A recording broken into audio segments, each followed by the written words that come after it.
ሰላም ቅዱሳን እንዴት ናችሁልኝ? እኔ በጣም ደህና ነኝ አለሁላችሁ። ኢንድ ታይም ላይንን እያጠናን ያለነው ዛሬ ሶስተኛውን ፓርት እንጀምራለን ማለት ነው።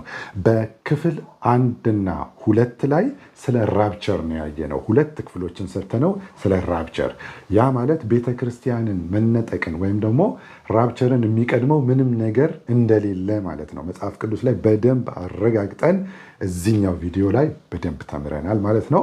እሱ ላይ ሄዳችሁ ማየት ትችላላችሁ። በፍጹም ቤተክርስቲያንን የሚቀድም ወይም ራፕቸርን የሚቀድም ምንም ነገር እንደሌለ በዚህ ቪዲዮ ላይ በደንብ ታያላችሁ ማለት ነው። ዛሬ ሶስተኛው ክፍላችን ምንድን ነው? ያው እንግዲህ ቤተክርስቲያን ከተነጠቀች በኋላ እዚህ ጋር እንደምታዩት ያው ይሄ የ2000 ዓመት የቸርች ኤጅ ነው የሚባለው፣ የቤተክርስቲያን ዘመን ነው የሚባለው። እንግዲህ አሁን ያለነው እኛ ቸርች ኤጅ ላይ ነው። ያው በ2000 እየተባለ ነው የሚቆጠረው። ያው የነጮቹ 2024 የአበሻ 2017 ቢሆን 24 እና 17 አይቆጠርም። እንደዚህ አይነት ረዘም ያሉ ዘመናቶች የሚቆጠሩት በሺ ዓመት ነው። ስለሆነ ያው እኛ 2000 ዓመት ብለን ነው የምንቆጥረው ማለት ነው።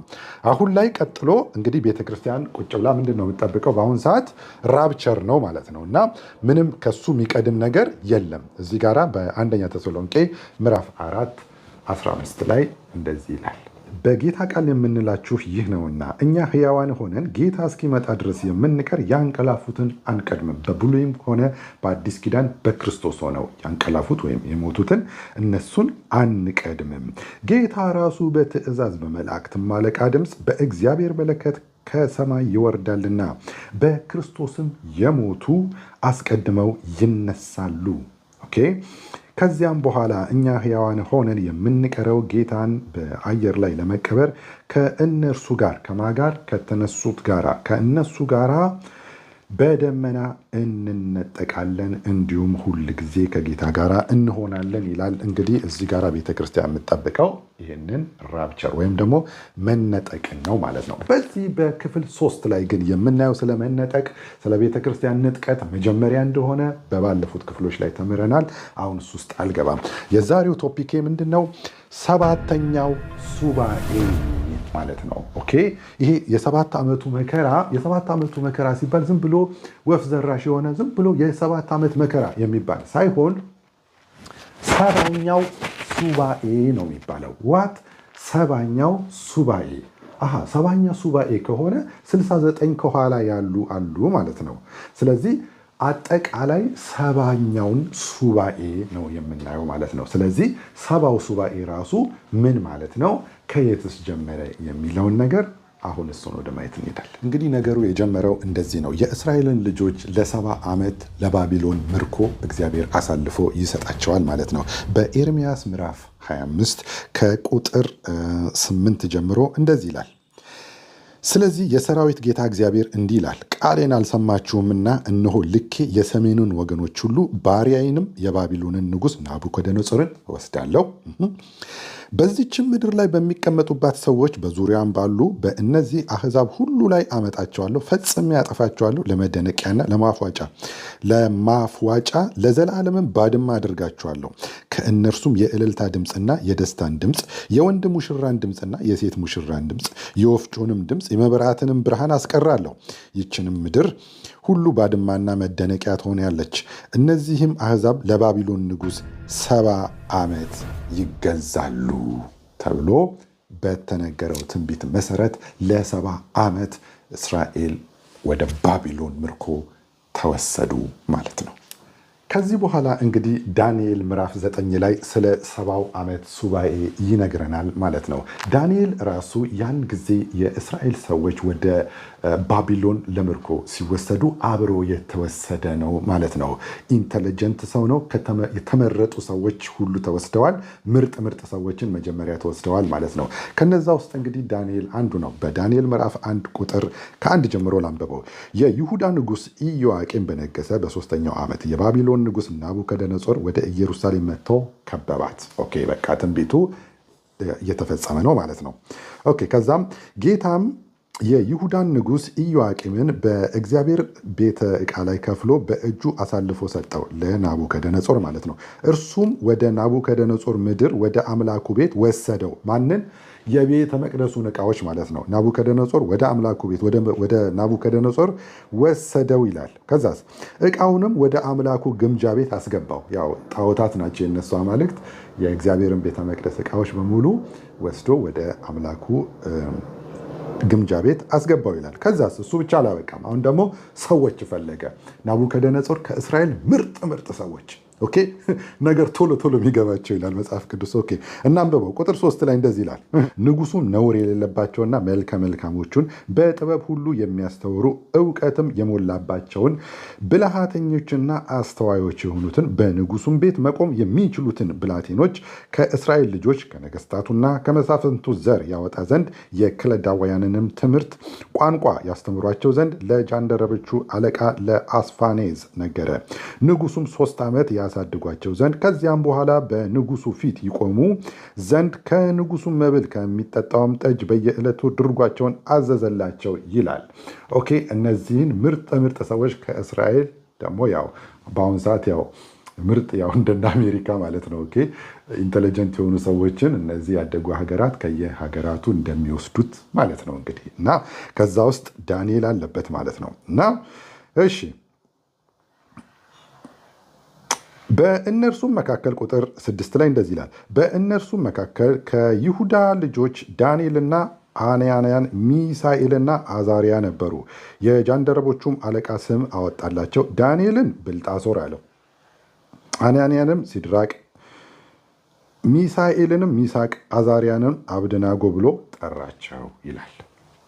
ስለዚህ ከነዚህ ከተወሰዱት ውስጥ ዳንኤል አለበት ማለት ነው። ዳንኤል በጣም ኢንተለጀንት እና ከላይ ያሉት መስፈርቶችን የሚያሟላ ማለት ነው። እንግዲህ ከምርኮ በኋላ በጣም ብዙ ነገሮች አልፈዋል። በጣም ብዙ ዘመናት ተቆጠሩ ማለት ነው። ያው ዳንኤል በአንበሳ ጉድጓድ መጣል፣ ሲድራቅ ሚሳቅ አብደናጎ በእሳት ውስጥ መጣል ያሉት ታሪኮች እዛ ውስጥ ያው እዚህ ዘመናቶች ውስጥ ያሉ ናቸው ማለት ነው። እንዲህ እያለ ካለፈ በኋላ የባቢሎን ንጉስ የባቢሎን መንግስት ይወድቅና የፋርስ ንጉስ ይተካል ማለት ነው።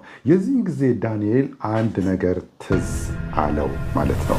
በዳንኤል ምዕራፍ 9 ቁጥር 1 ላይ እንዲህ ይላል፣ በከለዳውያን መንግስት ላይ በነገሰ ከሜዶን ዘር በነበረ በአሽዊሮስ ልጅ በዳሪዮስ በመጀመሪያው ዓመት በነገሰ በመጀመሪያው ዓመት እኔ ዳንኤል የኢየሩሳሌም መፍረስ የሚፈጸምበት 70ው ዓመት የኢየሩሳሌም መፍረስ የሚፈጸምበት 70ው ዓመት ቅድም በየት ላይ በኤርምያስ ምዕራፍ 25 ላይ እዚህ ጋር ያነበብነው ማለት ነው። ጋዘር ተደርገው ተወሰዱ ማለት ነው። እሱ 70ው ዓመት በእግዚአብሔር በቃሉ ለነቢዩ ለኤርምያስ በኤርምያስ ምዕራፍ 25 ላይ በተናገረው የዓመቱ ቁጥር በመጽሐፍ አስተዋልኩ። ያ ሂዝ ኢንተለጀንት አስተዋለ። ከስንት ዓመት በኋላ ማለት ነው አስተዋልኩ ይላል እና ይህ 70ው ዓመት የሚፈጸምበት ጊዜው እንደደረሰ ዳንኤል አስተዋለ ማለት ነው። ከዛ በኋላ ወዲያውኑ ጸሎት ነው የጀመረው። ወዲያው በአምላኩ ፊት ተንበርክኮ ረጅም ጸሎት ይጸልያል ማለት ነው። ከዛ 3 ላይ ማቅ ለብሼ በአመድ ላይም ሆኜ ስጾምና ስጸልይ ብሎ ይቀጥለዋል ማለት ነው። እናንተ እስከ ሁሉንም ማንበብ ትችላላችሁ 9ን። እኔ ግን አለፍ ብዬ ከ16 ጀምሮ ያለውን ጸሎቱን ላሰማችሁ። እንደዚህ ብሎ ጸልዋል። ጌታ ሆይ ስለ ኃጢአታችንና ስለ አባቶቻችን በደል በኢየሩሳሌምና ሕዝብ በዙሪያችን ላሉ ሁሉ መሰደቢያ ሆነዋልና እንደ ጽድቅ ሁሉ ቁጣህና መዓትህ ከከተማ ከኢየሩሳሌም ከቅዱሱ ተራራህ እንዲመለስ እለምንሃለሁ። አሁንም አምላካችን ሆይ የባሪያህን ጸሎትና ልመናውን ስማ። ጌታ ሆይ በፈረሰው በመቅደስህ ላይ ስለ አንተ ስትል ፊትህን አብራ። አምላኬ ሆይ በፊትህ የምለምንህ ስለ ብዙ ምሕረት ነው እንጂ ስለ ጽድቃችን አይደለምና ጆሮህን አዘንብለህ ስማ፣ ዓይንህንም ገልጠህ ጥፋታችንና ስምህ የተጠራባትን ከተማ ተመልከት። አቤቱ ስማ፣ አቤቱ ይቅር በል፣ አቤቱ አድምጥና አድርግ። አምላኬ ሆይ ስምህ በከተማና በሕዝብ ላይ ተጠርቷልና ስለ ራስህ አትዘግይ ብሎ እንዲህ አይነት ረዘም ያለና መራር የሆነ ጸሎት ይጸልያል ማለት ነው። የዚህን ጊዜ አንድ መልስ መጣለት። እኔም ገና ስጸልይ በኃጢአቴና በሕዝቤ በእስራኤል ኃጢአት ስናዘዝ በአምላኬ በእግዚአብሔር ፊት ስለተቀደሰው ስለ አምላኬ ተራራ ስለምን ገና በጸሎት ስናገር አስቀድሜ በራእይ አይቼው የነበረው ሰው ገብርኤል እነሆ እየበረረ መጣ ይላል። ከዛስ በማታም መስዋዕት ጊዜ ዳሰሰኝ፣ አስተማረኝም፣ ተናገረኝም እንዲህም አለ፣ ዳንኤል ሆይ ጥበብና ማስተዋልን እሰጥ ዘንድ አሁንም መጥቻለሁ። አንተ እጅግ የተወደድክ ነህና በልመናህ መጀመሪያ ላይ ትእዛዝ ወጥቷል። እኔም እነግርህ ዘንድ መጥቻለሁ። አሁንም ነገሩን መርምር፣ ራእዩንም አስተውል ይለዋል ማለት ነው። ከዚህ በኋላ እንግዲህ ዛሬ ወደ ጀመርነው ነገር ይገባል ማለት ነው። እንደዚህ ይለዋል ገብርኤል፣ አመፃን ይጨርስ፣ ኃጢአትንም ይፈጽም፣ በደልንም ያስተሰር፣ የዘላለንም ጽድቅ ያግባ፣ ራእይንም ትንቢትንም ያትም፣ ቅዱሳኑንም ይቀባ ዘንድ። ኦኬ፣ ይህንን ክፍል ትንሽ ይሄ የድሮ አማርኛ ጠንከር ያለ አማርኛ ነው። ይህንን ወይ በእንግሊዝኛ ወይ በአዲሱ መደበኛ ትርጉም እናንብበው። ቢኮዝ አመፃን ይጨርስ ኃጢአትንም ይፈጽም ሲል እግዚአብሔር ኃጢአትን ይፈጽም ወይም ኃጢአትን ይስራ የሚል ይመስላል እዚህ ጋር። በአዲሱ መደበኛ ትርጉም እንደዚህ አይነት ነገሮችን በአዲሱ መደበኛ ትርጉም ወይም ደግሞ ኤንአይቪ ወይም ደግሞ ኪንግ ጀምሱ ላይ ሄዳችሁ ማየት ይኖርባችኋል ማለት ነው። እኔ በአዲሱ መደበኛ ትርጉም ላንብብላችሁ ምን ማለት እንደሆነ ይክፍል። እንግዲህ አመፅን ይፈጽም ምናምን የሚለው ቃል ጀስት እንደዚህ ለማለት ነው። አመፃን ለማስቆም 24 ላይ ያው አመፃን ለማስቆም ኃጢአትን ለማስወገድ ኃጢአትን ለማስወገድ በደልንም ለማስተሰረይ ዘላለማዊ ጽድቅን ለማምጣት። አሁን ይሄ 70 ዓመት የተፈለገው ማለት ነው። ለምንድን ነው ይሄ 70 ዓመት የተፈለገው ሲባል እግዚአብሔር አንድ ፕሮግራም ፈለገ። ምን አይነት ፕሮግራም ከተባለ ቁጥር 24 ላይ አመፃን ለማስቆም ኃጢአትንም ለማስወገድ በደልንን ለማስተሰረይ ዘላለማዊ ጽድቅን ለማምጣት። ተመልከቱ፣ ራእይንና ትንቢትን ለማተምና እጅግ ቅዱስ ተመልከቱ፣ እዚህ ጋር እጅግ ቅዱስ የሆነውን ለመቀባት። ዋች እቺ ነገር ይሰመርባት። እጅግ ቅዱስ የሆነውን ለመቀባት ስለ ሕዝብህና ስለተቀደሰችው ከተማ 70 ሱባኤ ታውጇል። 70 ሱባኤ ታውጇል። እንግዲህ ቁጥር 25 ላይ እንደዚህ ይላል። 70 ሱባኤን ሲተነትንለት እንደዚህ ይላል። ስለዚህ እወቅ አስተውልም፣ ኢየሩሳሌምን መጠገንና መስራት ትእዛዙ ከሚወጣበት ጀምሮ ወይም አዋጁ ከሚነገር የት ናቸው ያሉት? በባቢሎን ምርኮ ላይ እና ሄዳችሁ ሀገራችሁን ስሩ፣ ከአሁን ሰዓት ጀምሮ ነፃ ወጥታችኋል የሚለው ትእዛዝ ከሚወጣበት ቀን ጀምሮ ማለት ነው። ኦራይት፣ ትእዛዝ ከሚወጣበት ጀምሮ እስከ አለቃው እስከ መሲህ ድረስ። መሲህ ማን ነው? ክርስቶስ። እስከ አለቃው መሲህ ድረስ 7 ሱባኤና 62 ሱባኤ ይሆናል። 7 ሱባኤና 62 ሱባኤ ይሆናል። በድምሩ 69 ሱባኤ ማለት ነው። እዚህ ጋራ ያው 69 ሱባኤ ማለት ነው። ኢየሩሳሌምን መጠገን አዋጅ በዳንኤል ምዕራፍ 9 ቁጥር 25 አሁን ያነበብኩላችሁ እሱ ማለት ነው። 7 ሱባኤና 62 ሱባኤ ይሆናል። እስከማድረስ እስከ መሲሁ መምጣት ድረስ ማለት ነው። 62 ሱባኤ። አንድ ሱባኤ በነገራችሁ ላይ 7 ዓመት ነው። ይሄ በቃ የታወቀ ነው። አንድ ሱባኤ 7 ዓመት ነው እና አጠቃላይ 7 ሱባኤ 62 ሱባኤ 69 ሱባኤ ይሆናል። 7 ጊዜ 69 ደግሞ ስንት ዓመት ማለት ነው? 483 ዓመት ነው ማለት ነው። 483 ትእዛዙ ከወጣ ከአሁን ሰዓት ጀምሮ መሄድ ትችላላችሁ፣ ሀገራችሁ መስራት ትችላላችሁ ተብለው ከባቢሎን እስከሚለቀቁ ድረስ እና መሲሁ እስከሚመጣ ክርስቶስ እስከሚመጣ ድረስ 483 ዓመት ወይም ደግሞ 69 ሱባኤ ይሆናል ይለዋል ገብርኤል። እንግዲህ የመጀመሪያው 7 ሱባኤ ከዛ 62 ሱባኤ የሚለው ያው እዚህ ጋራ 7 ሱባኤ የሚለው ለምንድን ነው ሰባቱ? ያው እርሷም በጭንቅ ዘመን በጎዳናና ከቅጥር ጋር ትሰራለች። በዚህ በሰባቱ ሱባኤ ውስጥ ወይም ደግሞ በዚህ በ49 ዓመታቶች ውስጥ ነው እንግዲህ ሕጉ ከወጣ በቃ ሂዱ ከተባሉ በ49 ዓመታቶች ውስጥ ኢየሩሳሌም ቅጥሯ ምናምን ነገር ተሰርቶ ያልቃል ማለት ነው። ከሱ በኋላ ያሉት ደግሞ 62 ሱባኤ ወይም ደግሞ 430 4 ዓመታት ኢየሱስ ክርስቶስ እስኪመጣ ድረስ ያሉት ሰፊ ዓመታቶች ናቸው ማለት ነው። ያው ሀገራቸው ተጠገነ፣ ተሰራ፣ መቅደሱ ተሰራ። የእነ ዘሩባቤል የሰሩት ቤተ መቅደስ ማለት ነው። እሱ በ7 ሱባኤ ውስጥ ወይም በመጀመሪያው በ49 ሱባኤ ውስጥ ነው የተሰራው። ከዛ በኋላ 62ቱ ሱባኤ እስከ ኢየሱስ ክርስቶስ መምጣት ድረስ ያለው ጋፕ ማለት ነው። ኦኬ 69 ሱባኤ እስከ ኢየሱስ ድረስ 69 ሱባኤ ኢየሱስ ክርስቶስ በገሊላ ስትሬቶች ላይ እስከቆመበት ድረስ ማለት ነው። መሲሁ እስከሚመጣበት ድረስ ማለት ነው። ከዛ እንደዚህ ይለዋል። እሺ በጭንቅ ከጎዳና ከቅጥር ጋር ትሰራለች። እሷ መጀመሪያ ላይ ተሰርታለች ማለት ነው። ከ62 ጊዜ 7 በኋላ ከ62 ጊዜ 7 በኋላ ይኸው 7 ይኸው 62 ይኸው ያ ማለት ከ69 ሱባኤ በኋላ መሲህ ይገደላል። ጌታ ኢየሱስ ክርስቶስ ይሞታል ማለት ነው። መሲህ ይገደላል፣ በእርሱም ዘንድ ምንም የለም ይላል አማርኛው። ያው በእርሱ ዘንድ ምንም የለው የሚለውን እንግዲህ አሁንም የእንግሊዝኛው መጽሐፍ ምንድነው የሚለው? but not for himself የሚሞተው ለራሱ ሳይሆን ለእኔና ለእናንተ ኃጢአት ነው። አማርኛው መጽሐፍ ቅዱስ ግን በእርሱ ዘንድ ምንም የለም ይላል። ግን እንደዚህ አይነት ነገሮችን ትንሽ ሌላ ትርጉም ላይ ብታዩ በጣም አሪፍ ነው። እንግሊዝኛው ላይ ስታዩ በቃ ሁሉም እንግሊዝኛ መጽሐፍቶች በሙሉ የትኛውን ቨርዥን የሚለው but not for himself ነው የሚለው። ይገደላል ካለ በኋላ but not for himself ለራሱ ሳይሆን የሚሞተው ለእኔና ለእናንተ ነው ማለት ነው። የቱ ጋር ነው የሚሞተው? 69ኛው ሱባኤ ላይ መሲሁ ይገደላል፣ በእርሱም ዘንድ ምንም የለም ወይም ደግሞ ለራሱ ሳይሆን የሚሞተው ለእኔና ለእናንተ ነው ማለት ነው። but not for himself። እሺ ከዛ ያው 69ኛው ሱባኤ ላይ ማለት ነው መሲሁ ይገደላል፣ በእርሱም ዘንድ ምንም የለም ካለው በኋላ የሚመጣውም አለቃ ህዝብ ኦኬ ኖት የህዝቡ አለቃ የሚመጣውም አለቃ ህዝብ ያው እዚህ ጋር እንደምታዩት the people of the prince ነው የሚለው እንጂ the prince of the people አይልም።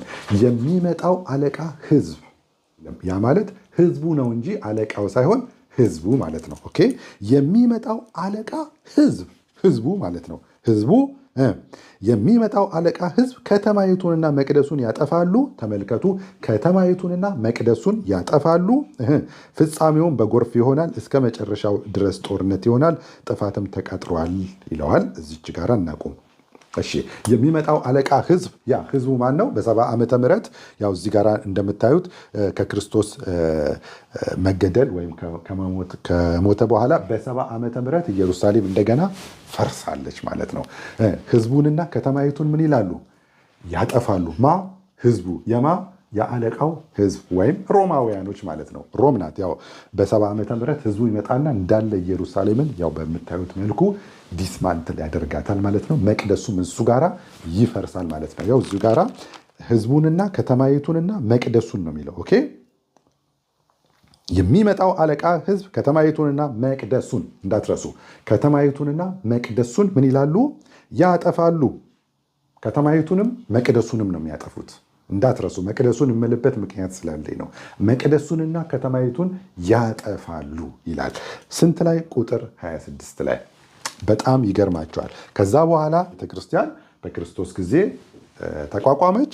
ሐዋርያቱ ጀመሯት። በሐዋርያትና በነቢያት መሰረት ላይ ቤተክርስቲያን ታነጸች። ያው በ70 ዓመተ ምህረት እንደምታዩት የሚመጣው አለቃ ህዝብ መጣና ከተማይቱና መቅደሱን በሙሉ ዲስማንትል ወይም አፈረሰው። ከዛ በኋላ ያው ያሄ የ2000 ዓመት ዘመን ወይም ደግሞ የቸርች ኤጅ የሚለው ነው ማለት ነው የቀጠለው። ከዚህ በኋላ ይገርማቸዋል። ቁጥር 26 ላይ የሚመጣው አለቃ ህዝብ ያጠፋታል፣ ከተማይቱን መቅደሱን ያጠፋል ካለ በኋላ 27 ላይ እርሱም ከብዙዎች ጋር ጽኑ ቃል ኪዳን ለአንድ ሱባኤ ያደርጋል።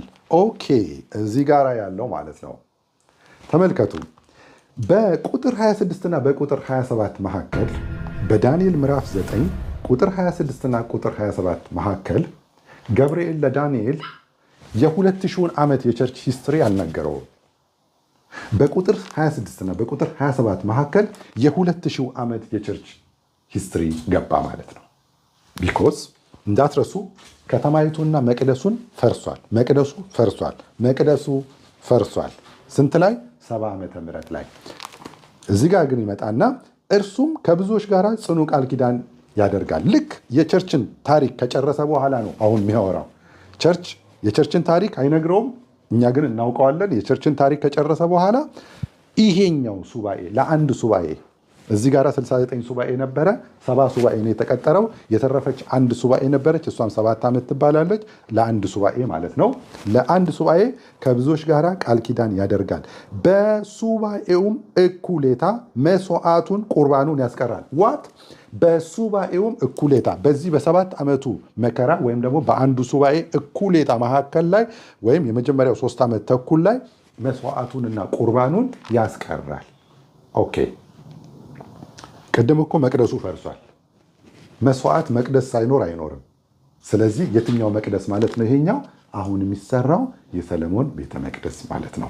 ቢኮዝ ከ70 ዓመተ ምህረት በኋላ የፈረሰው ቤተ መቅደስ ከዛ በኋላ እስከ ዛሬዋ ቀን ድረስ ቤተ መቅደስ የሚባል ነገር እስራኤል ውስጥ የለም። 70 ላይ ፈረሰ። ኦኬ የአለቃው ህዝብ መጣና ከተማይቱንና መቅደሱን ያፈርሳል ተባለ። ከዛሽ ቀን ጀምሮ እስከ ዛሬዋ እስከ 2024 ድረስ መቅደስ የሚባል የለም። ግን እዚህ ጋራ መስዋዕቱን ያስቀራል ይላል። ስለዚህ የትኛው ቤተ መቅደስ ማለት ነው? አሁን የሚሰራው የሰለሞን ቤተ መቅደስ ማለት ነው። እና ገብርኤል ለዳንኤል እዚህ ጋራ የቸርችን ኤጅ አይነግረውም ማለት ነው። ልክ 26 ላይ መቅደሱን ያፈርሳል ካለ በኋላ መካከል ላይ 2000 ዓመት ጉብ ብሏል መጥቷል። 27 ላይ ከ2000 ዓመት በኋላ ወይም ደግሞ ቤተክርስቲያን ከተነጠቀች በኋላ ያለውን ቀሪውን አንዱን ሱባኤ ይነግረዋል ማለት ነው። ኦኬ ከብዙዎች ጋር ስንት ሱባኤ ያደርጋል? አንድ ሱባኤ ያደርጋል። በሱባኤውም እኩሌታ መስዋዕቱን እና የዘወትሩ መስዋዕት ያስቀራል ማለት ነው። እዚህ ጋር እንግዲህ ከብዙዎች ጋር ቃል ኪዳን ያደርጋል። ያው ከእስራኤል ጋር አሁን ካለው ከአረቡ ዓለም ጋር በዙሪያ ካሉ ጋራ አውሮፓው ጋራ ከብዙዎች ጋራ ቃል ኪዳን ያደርጋል። እንግዲህ ሰላም የሚመስል ነገር አመጣለሁ የሚል ነገር ማለት ነው። ቃል ኪዳን ያደርጋል። ግን በሱባኤው እኩሌታ ያው እዚሁ ጋራ እንደምታዩት የዘወትሩ መስዋዕት ያስቀራል። አሁን በሚሰራው በሰሎሞን ቤተ መቅደስ እንደ ድሯቸው መስዋዕት ያደርጋሉ፣ እሱን ያስቀራል ይላል። እንግዲህ እዚህ ጋራ ለምንድን ነው የሚያስቀራው ስንል የተሰሎንቄ መጽሐፍ ላይ ጳውሎስ ይነግረናል ለምን እንደሚያስቀር። እሺ ሁለተኛ ተሰሎንቄ ምዕራፍ 2 ቁጥር 4 ላይ እንደዚህ ይላል፣ እኔ እግዚአብሔር ነኝ ብሎ አዋጅ እየነገረ እዚህ ጋር መሀል ላይ ይመጣና እኔ እግዚአብሔር ነኝ ብሎ አዋጅ እየነገረ በእግዚአብሔር ቤተ መቅደስ እስኪቀመጥ ድረስ ማለት ነው። መሀል ላይ ይቀመጥና በእግዚአብሔር ቤተ መቅደስ እስኪቀመጥ ድረስ አምላክ ከተባለው ሁሉ ሰዎችም ከሚያመልኩት ሁሉ በላይ ራሱን ከፍ ከፍ የሚያደርገው ተቃዋሚ እርሱ ነው ይላል። ለምንድን ነው መስዋዕቱን የሚያስቀረው? ከአሁን በኋላ ለእኔ ነው የሚሰዋው፣ እኔ አምላክ ነኝ ብሎ አዋጅ እየነገረ ማለት ነው። ኦኬ ይሄ ሐሰተኛው መሲህ ለራሱ ወርሺፕ ይቀበላል፣ ለራሱ መስዋዕት ይቀበላል ማለት ነው እንጂ ለያህዌ ለእግዚአብሔር እነሱ የሚያደርጉትን መስዋዕት ያስቀርና መስዋዕቱ ሁሉ ለእኔ ነኝ፣ ከእግዚአብሔር በላይ ራሱን ከፍ ከፍ የሚያደርገው ተቃዋሚ እርሱ ነው ይላል። እና ይሄ የ7 ዓመቱ መከራ የምንለው 70ኛው ሱባኤ ነው። ኦኬ ከ69ኙ የተረፈ 69ኙ ላይ መሲሁ ይገደላል። ከዛ በኋላ 2000 ዓመት የቸርች ሂስትሪ እዚህ ጋር ተጀምሯል። እንግዲህ ለማጠቃለል ያክል 69 70 ሱባኤ በአጠቃላይ ተቀጥሯል። ያው እዚህ ጋር እንደምታዩ 70 ሱባኤ ኦኬ 70 ሱባኤ ደግሞ 490 ዓመት ነው። 69ኙ ሱባኤ መሲሁ እስከሚገደል ድረስ ያለው ነው። ከዛ በኋላ ከጌታ ክርስቶስ በኋላ ጌታ ኢየሱስ ክርስቶስ ከሞተ ካረገ በኋላ የቸርች ሂስትሪ ነው የቀጠለው 2000 ዓመት።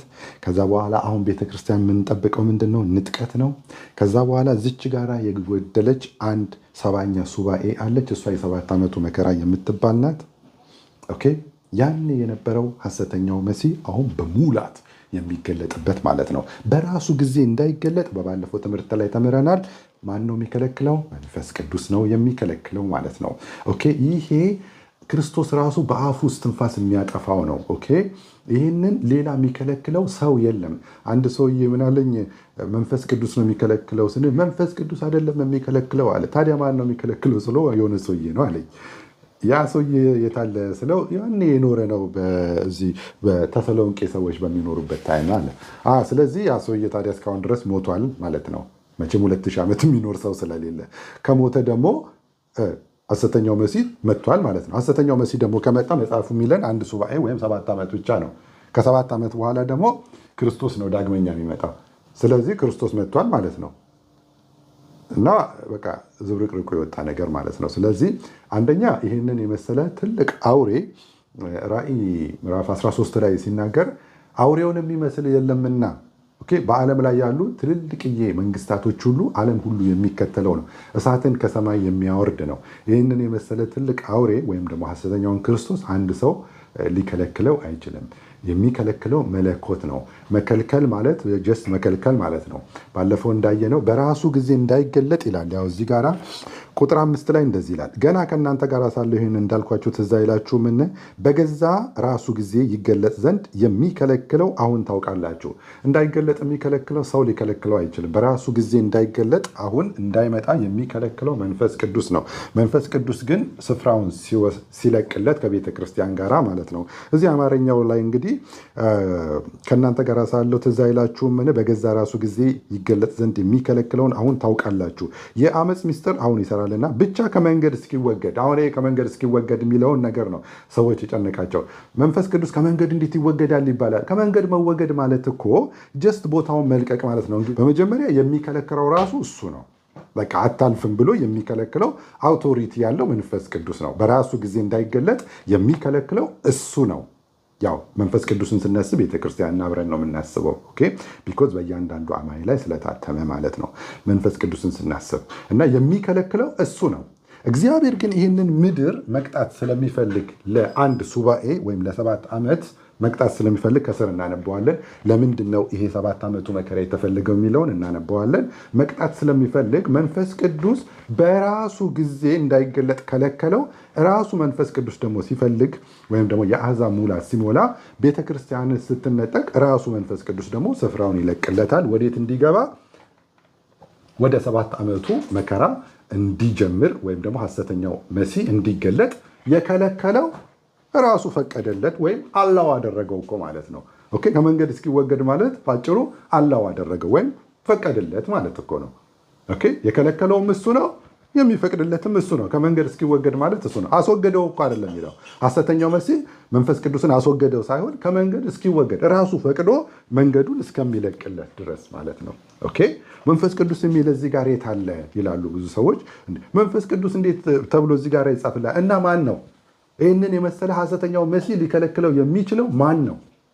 እና እንደዚህ አይነቱ ፓወርፉል የሆነ አውሬ፣ እሳትን ከሰማይ የሚያወርድ አውሬ፣ ሰዎች ይገዙ የሚሸጡም ዘንድ የሚከለክል አውሬ፣ ዓለም ሁሉ ጠቅልሎ የሚገዛን አውሬ አንድ ሰው ሊከለክለው አይችልም። መለኮት ነው ይህንን ሊከለክለው የሚችለው። የሚጠፋውም ደግሞ በመለኮት እንደሆነ እዚሁ ጋር ይናገረናል። ምንድን ነው? ብቻ ከመንገድ እስኪወገድ አሁን የሚከለክላለ። በዚያን ጊዜ ጌታ ኢየሱስ ክርስቶስ በአፉ መንፈስ የሚያጠፋው። አያችሁ፣ ኢየሱስ ክርስቶስ በሚወጣ በአፉ እስትንፋስ ራሱ ነው የሚጠፋው። በመለኮት ነው የሚጠፋው እና በአፉ መንፈስ የሚያጠፋው ሲመጣም በመገለጡ የሚሽረው እሱ ነው። የሚከለክለው መለኮት ነው። መጨረሻ ላይ የሚያጠፋው መለኮት ነው የሚያጠፋው።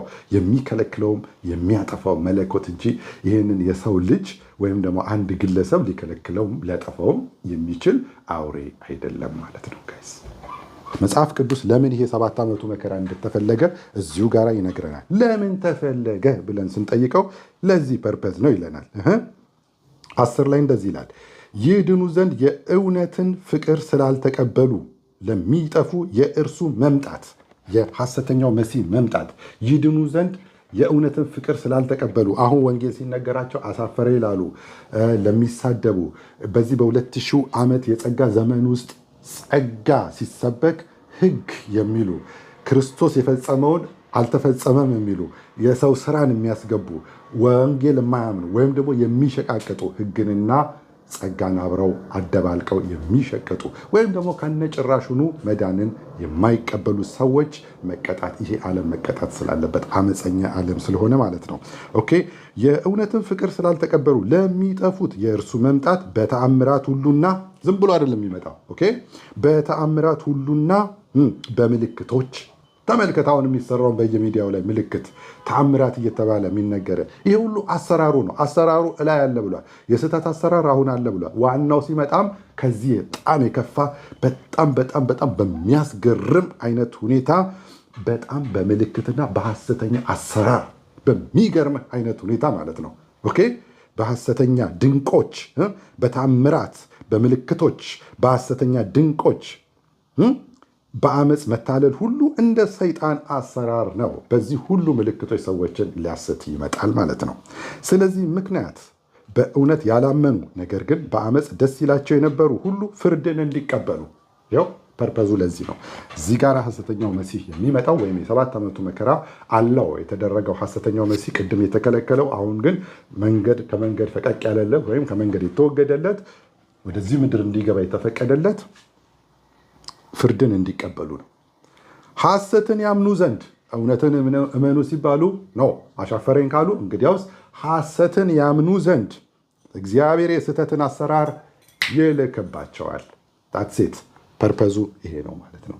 የ7 ዓመቱ መከራ ይሄ ነው ማለት ነው። ኦኬ ስለዚህ ይሄ የ7 ዓመቱ መከራ ወይም ደግሞ 70ኛው ሱባኤ 70ውም ሱባኤ እዚህ ጋር ያለውም 69ኙም ሱባኤ ፕላስ አንዱ የተረፈው ሱባኤ የሚመለከተው የእስራኤልን ሕዝብ ነው እንጂ ቤተክርስቲያንን የሚመለከት ጉዳይ አይደለም። ለዚህ ነው ገብርኤልም በ26ኛው ቁጥርና በ27ኛው ቁጥር መካከል ያለውን የ2000 ዓመት ወይም የቸርችን ዓመት ለዳንኤል ያልነገረው። ይሄ ጉዳይ የ70 ዓመት ታሪክ ወይም ጉዳይ የቤተክርስቲያን ጉዳይ ስላልሆነ ማለት ነው። ምክንያቱም ዋናው የዳንኤል ጸሎት ምንድነው? ጸሎቱ ያ ሁሉ ረጅሙ ጸሎት ምንድነው? እግዚአብሔር ሆይ ከተማህን አስብ፣ እግዚአብሔር ሆይ መቅደስህን አስብ፣ ህዝብህን አስብ ነው። ከዛ መልሱም የመጣው ለማን ነው? ለሱ ነው። ገብርኤል መጥቶ የነገረው ለማን ነው? በቃ 70 ሱባኤ ተቀጥሯል። ምንድነው ይሄ 70 ሱባኤ የተቀጠረው? ስፔሲፊክ መሆን ያለባቸውን ነገሮች ለዳንኤል ይነግረዋል ማለት ነው። ምን እንዲሆን ሙሉን በቃ መሲሁ ድረስ መጥቶ የሚሰራውን ስራ ነው ገብርኤል እየነገረው ያለው። አመፃን ለማስቆም የዚህን ምድር አመፅ ለማስቆም ኦኬ በቃ የስህተትን አሰራር አመፃ ይቆማል። የ1000 ዓመት የክርስቶስ መንግስት ይመሰረታል ማለት ነው። ኦኬ አመፃን ለማስቆም ኃጢአትን ለማስወገድ በደልን ለማስተሰረይ ኃጢአትንም ማስወገድ በደልን ማስተሰረይ የመሲሁ ስራ ነው። ኦኬ በደልንም ለማስተሰረይ ዘላለማዊ ጽድቅን ለማምጣት ኦኬ መዳን ዘላለማዊ ነው። ኦኬ ዘላለማዊ ጽድቅን ለማምጣት ራእይንና ትንቢትን ለማተም ራእይንም ትንቢትንም ለማተም ኦኬ እሱንም ለማተም እጅግ ቅዱስ የሆነውን ለመቀባት ማን ነው? ጌታችን ኢየሱስ ክርስቶስ እጅግ ቅዱስ የሆነውንም ለመቀባት መሲህ ራሱ ማለት የተቀባው ማለት ነው። እጅግ ቅዱስ የሆነውንም ለመቀባት ያ ኢየሱስ ክርስቶስ ለመሆኑ መቼ ነው የተቀባው ስንል በጥምቀት ወቅት ነው የተቀባው። ኦኬ ልክ ሲጠመቅ ከዛ ከውሃ ሲወጣ ሰማያት ተከፈቱ። እግዚአብሔር አብ የምወደው ልጄ ይህ ነው እርሱን ስሙት አለ። ከዛ መንፈስ ቅዱስ በእርግብ አምሳል በሱ ላይ ወረደበት ይላል እና የተቀባው በመንፈስ ቅዱስ እንደሆነ ደግሞ የሐዋርያት ሥራ ምዕራፍ 10 ላይ ይነግረናል። እግዚአብሔርም የናዝሬቱ ኢየሱስን በኃይልና በመንፈስ ቅዱስ ቀባው ይላል። ልክ ተጠምቆ ሲወጣ መንፈስ ቅዱስ በእርግብ አምሳል ሆኖ በእርሱ ላይ ወረደበት፣ ተቀባ ማለት ነው። ዘ አኖይንትድ ዋን ማለት ነው። መሲሁ እስከሚመጣም የተባለው ለዚሁ ነው። እስከ መሲሁ ድረስ 69 ሱባኤ የተባለው ይሄ ነው እና ፐርፐዙ እሱን ለመቀባት እጅግ ቅዱስ የሆነውን ለመቀባት ስለ ሕዝብህና ስለ ተቀደሰችው ከተማ 70 ሱባኤ ተቀጥሯል። ስለዚህ ፕሊዝ የ7ቱ ዓመት መከራ ስለ ሕዝብህና ስለ ተቀደሰችው ከተማ የተነገረ ነው 70ውም። ስለዚህ 70ውም ሱባኤ ቤተክርስቲያንን የሚመለከት ጉዳይ አይደለም። የተረፈውም አንደኛው ሱባኤ ቤተክርስቲያንን የሚመለከት ጉዳይ አይደለም። እዚህ ውስጥ ቤተክርስቲያን የለችም። ከዛ በፊት ከ7 ዓመቱ መከራ ወይም ከመጨረሻው ከ70ኛው ሱባኤ በፊት ቤተክርስቲያን ቦታዋን ለቃ ሄዳለች። በቃ ሐሰተኛው መሲህ ወደዚህ ምድር ላይ ይመጣል፣ በሙላት ይሰራል ማለት ነው ለ7 ዓመት። ከዛ እዚህ ውስጥ ያሉ 7 ዓመት ውስጥ ምን እንደሚከናወኑ በክፍል 4 ላይ እናያለን ማለት ነው። አሁን ይሄ የ70ኛው ሱባኤ እንደሆነ ከየት እንደመጣ ነው በዚህ ክፍል ውስጥ ያየነው።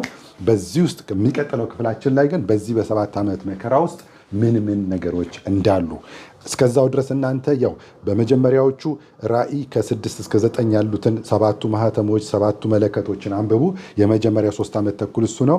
ቀጥሎ ደግሞ ያለው 3 ዓመት ተኩል ጌታችን ኢየሱስ ክርስቶስ ታላቁ መከራ ብሎ የጠራው በማቴዎስ 24:21 ላይ እንደገና ደግሞ የያዕቆብ መከራ የሚባለው ኤርምያስ 30:7 ላይ ማለት ነው የያዕቆብ መከራ ይባላል እና 7ቱ ጽዋዎች ወይም መቅሰፍቶች ራእይ 15 እና 16ን አንብቡ። እነዚህ ክፍሎች 7 ዓመት መከራ ውስጥ የሚፈጸሙትን ነገሮች የሚያመለክቱ ናቸው። ኦኬ የመጨረሻው ግማሹ 3 ዓመት ተኩል ግን ኢየሱስ ክርስቶስ ራሱ ምን ብሎታል? እዚህ ጋራ ታላቁ መከራ ብሎታል። ኦኬ ዓለም ከተፈጠረ ጀምሮ ያልነበረ ወደፊትም የማይኖር ታላቁ መከራ በማቴዎስ 24:21 ላይ እንደዚህ ይላል። እንደገና ሌላ ስምም ደግሞ ተሰጥቶታል። የያዕቆብ መከራ ይባላል። የያዕቆብ መከራ ያዕቆብ ማን ነው? እስራኤል የድሮ ስሙ ማን ነው? ያዕቆብ። ኦኬ የያዕቆብ መከራ ወይም የእስራኤል መከራ ማለት ነው። ፕሊስ ኦኬ ከቤተ ክርስቲያን ጋር የሚገናኝ ነገር አይደለም። ኦኬ የያዕቆብ መከራ ይባላል። ኤርምያስ 30:7 ሄዳችሁ አንብቡ። ከዛ ራእይ 15 እና 16ን ስለ 7ቱ ጽዋዎችና መቅሰፍቶች አንብቡ። እነዚህ ሁሉ የሚከናወኑት በዚህ በ7 ዓመት መከራ ውስጥ ነው ማለት ነው። እነሱን ዲቴል ውስጡ ምን እንደሚካሄዱ ደግሞ በክፍል 4 ላይ የምናየው ሁኔታ ይሆናል ማለት ነው። የሚቀጥለው ክፍል ውስጥ እንግዲህ የምናየው በዚህ በ7 ዓመት መከራ ውስጥ ምን አይነት መከራዎች እንደሚሆኑ እና እዚህ ጋር ያሉ ጥቅሶችን በደንብ ለመተንተን እንሞክራለን። እንግዲህ ራእይ መጽሐፍት ፍትፍት ብሎ ይገባናል ማለት ነው። እነዚህን ነገሮች በምናይበት ጊዜ የራእይ እንደዚህ የሚያስፈራ መጽሐፍ ወይም ከባድ የሚባለው መጽሐፍ በጣም ቀላል ሆኖ እናገኘዋለን ማለት ነው። በክፍል 4 ላይ የምናየው በ7 ዓመት መከራ ውስጥ ምን ነገሮች እንደሚሆኑ ነው ማለት ነው። ከዛ በኋላ ስለ 1000 ዓመት መንግስት እናወራለን። እንዲህ እያለን እስከ መጨረሻው ድረስ የራእይን መጽሐፍ ወይም ደግሞ ኤንድ ታይም ላይንን እንቀጥላለን ማለት ነው። ፕሊዝ ይህንን ነገር ለሌሎች ሼር አድርጉላቸው። በእንደዚህ አይነት ሁኔታ ትንሽ የቀረበ ነገር ብዙ የለምና ብዙ ስለምደክምበት እናንተም ደግሞ ለብዙዎች እንዲደርስ ይህን ነገር ለሌሎች ሼር ብታደርጉላቸው ባገኛችሁት አጋጣሚ በጣም ደስ ይለኛል ማለት ነው እና የሚቀጥለው ላይ በክፍል 4 ላይ እንገናኛለን። በክፍል 4 እዚህ 7 ዓመት መከራ ውስጥ የሚሆኑ ነገሮችን ራእይ ላይ የተጻፉ የትኞቹ ናቸው ይህን 7 ዓመት መከራ የትኛው ክፍል ይህን 7 ዓመት መከራ የሚወክሉት የሚሉትን ነገሮች እናያለን ማለት ነው። ለዛሬው እዚሁ ጋር ይበቃናል። መልካም ጊዜ ይሆንላችሁ። ባባይ